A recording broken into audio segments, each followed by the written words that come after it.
Today, I'm going to explore a lesser-known side of Shanghai, starting with the patriotic education site in Jinshan district, where traces of Shanghai's old city walls once stood.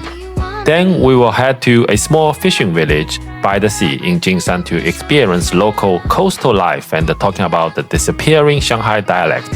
So, let's go. I'm actually looking for the Jinshan City Wall. Occasionally, I found this patriotic monument, which is the memorial for the anti-Japanese war victory. This is a military bunker or military castle. It's a concrete building. From the wall here that you can see the Chinese character Jun 647, which means army. This is the military number. This castle or bunker is already filled, so you are not able to get in. There's no entry. Back in the days, you enter this concrete box and do the defensive work inside, shooting guns or whatever. It is called Jinshan Wei Fengyun. It is a sculpture of storm over Jinshan.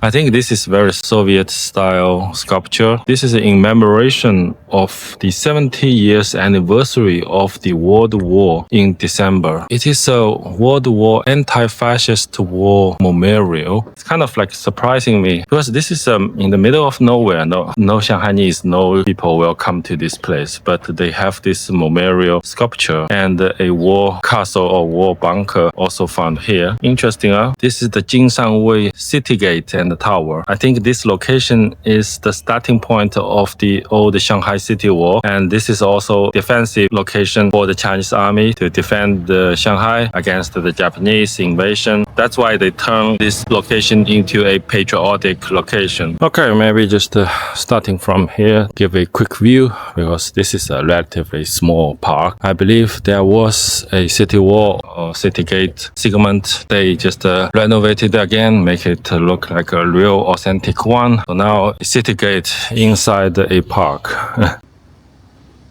Yeah, so this is the Barbican. And there's a museum here. I think this is the anti-Japanese museum, which I'm not going inside. What I'm looking for is see if I can climb up to the gate to give an overview of this place. Okay, so I found the entry, so we can take the stairs from here to climb up. Upon on the city wall, actually, you can overlook the canal just in front of us. I think this is the reason why they have this defensive city wall gateway to be a high-end point to defend the Shanghai city against the Japanese from the water. I think if you see the waterway over there, that's waterway from the sea. Of course, this is the canal, but if you look at the map, we are now almost located on the edge of Shanghai, close to the sea. It's a boring job. I didn't expect a lot of interesting things in Shanghai because I think I have already explored Shanghai. I have already showed like most of the interesting place in Shanghai. The British town, I mean the barn, there are a lot of things like Nanjing Road, Huaihai Road. Now I'm trying to find out something else to show you guys, but it's not very easy. I don't know, it's still early. I think maybe I will go to the Jinshan Wei fishing village that I have been before. I came here before 2 years ago during the pandemic, the wide open area. This is the seaside. If you can go across a little bit, maybe 1 or 2 kilometers, you can see the sea. This is the fisherman's neighborhood. So these people are living here and they are catching fish. So before, along this street, they have like a market. They're selling fish over there. I think this is off season. So I don't think people are selling fish or dry the fish here. Yeah.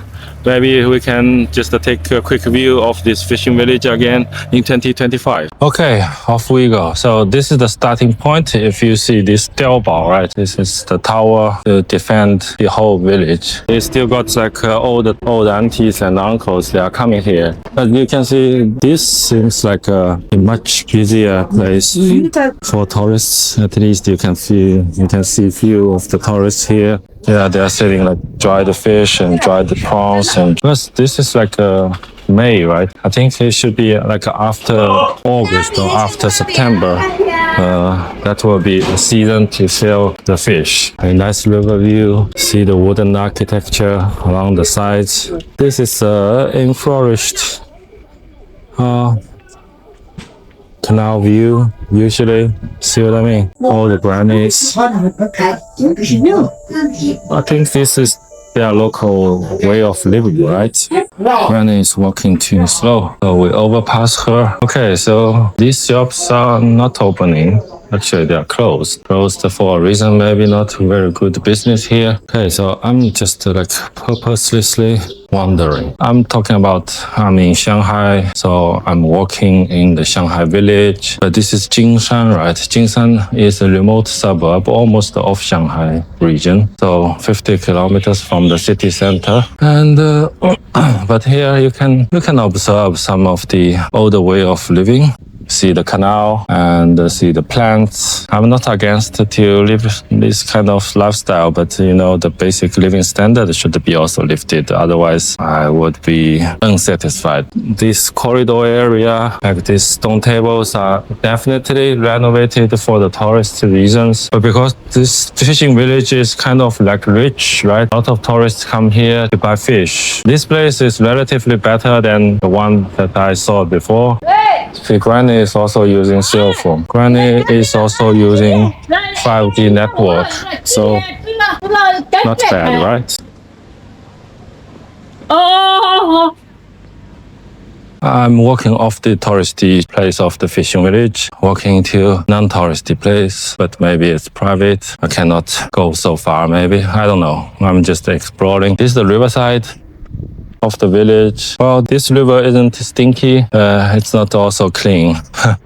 Look at this neighborhood. This is the king castle of this village. It has like one, two, three, four stories. I mean, the living condition here isn't bad. And, it is more spacious than Shanghai apartment buildings. My apartment is just like 100 square meters, but this one is like, I don't know, 400 or something. If you don't really a money hunter, you are not like really hungry to earn money in the Shanghai city center, it's not a bad idea to just own. Because these villagers, they are farmers, right? Or they are fishermen. Because these buildings are owned privately from the history. These are like private owned property, or the land is private. So they can build whatever they want. What is this one? This is abandoned the house, or no? On the second story, I see people hanging clothes, but this doesn't really look like someone is living here. So these are like private homes, even like European style, you know, pillars over there. Anyway, you can do whatever you want to your home. You can renovate it to a Roman Catholic style or whatever, right? Well, this is the backyard. This is the back street. It's a little bit dirty and smelly. Okay, they love this kind of like European pillar. Seems like a dead end. I know. There's always a way out, right? So this is also some farmers. Oh, they all have this like 4 stories, 4 floors. This is 3 floors. This is 4 floors. You have a pantry floor over there. Yeah.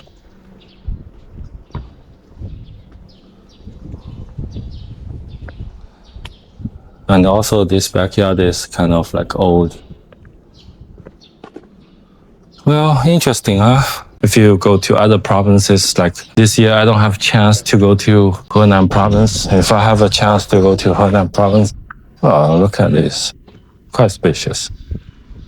I'll show you some Henan village, but I think I have shown before, right? It's just not that interesting if you roll the camera for half an hour and you show people a village life. People are getting bored, right? But for me, I'll show you both sides, right? Sometimes I'm showing the touristy attractions. Some touristy attractions in China are pretty interesting. But sometimes, like this time, I'm showing you a village life or village back alley. I don't think, you know, if you are a foreign expat, you will come to this place. This place is kind of like boring.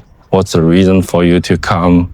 and you don't even know how to get here, right? It's just like if I go to Italy, there are many interesting Italian village, but I didn't even know how to get there. I think before I made the video, even here, although the renovation is kind of like changed as before, but the main setup are the same. Today, a lot of people are talking about like there's no Shanghainese over Shanghai. To show a specialty local feature is the language, right? The local Shanghai dialect. But, since the dialect is kind of like faded out, a lot of young generations, they don't really talk Shanghainese. They speak Shanghainese, so to a certain level, maybe their grandpa and grandma help them to speak a little bit, but in the majority of the time they stay in the school. The school is forcing them to speak Mandarin. Mandarin is the official language, so everyone has to say it. We say it in a Shanghainese way, But in the young generation, they only know how to speak Mandarin. And the parents, they are not forcing them to speak Shanghainese. If I have children, I'll definitely ask my next generation speak Shanghainese. The topic, there's no Shanghainese in Shanghai, is trending now. A lot of Shanghainese are complaining, and a lot of people are advocating to protect our language. Because it's like in Sweden, people can speak English, right? But Swedish want to keep their own language. So for Shanghainese, Shanghai people want to keep our own culture, especially the language, because the language carries a lot of ideas, carries a lot of meaning only in Shanghai region. A lot of the humors, a lot of the jokes, you can only speak in Shanghainese, but you cannot talk in Mandarin. So if I want to make fun with my friends, if they all understand the Shanghainese, we speak Shanghainese. It's more fluent, more quicker to deliver message. But if you ask me to speak Mandarin, I can speak fluent Mandarin, but it's not what I prefer to do, especially nowadays, I only speak Shanghainese plus English, right? Sometimes Swedish. Jag tycker om Shanghainese. Anyway, just a casual chat, village walking chat for you guys to understand the trending topic about there's no Shanghainese in Shanghai. It doesn't really literally means there's no Shanghainese in Shanghai. Of course, there are a lot of the older generation are still there. So this is the main street of the fishing village. Because this is the off touristy season, nobody's here. A lot of the business are not opening, like this green one. I think they are not very motivated to do business now because no tourists. We got a few older generation, the retired population might come in here to order some local noodles or whatever it is. I think that's pretty much what I'm going to show you. This cafe here, this is an interesting place, but I forgot my phone in the car, so I don't have any tool to pay the money, so I wouldn't go there and order a cup of drink over there. So only this granny is selling vegetables. I think that's it. That's all I want to show you guys in today's video. Hope you guys enjoyed China Mikey, show you real China in China, and see you in the next video.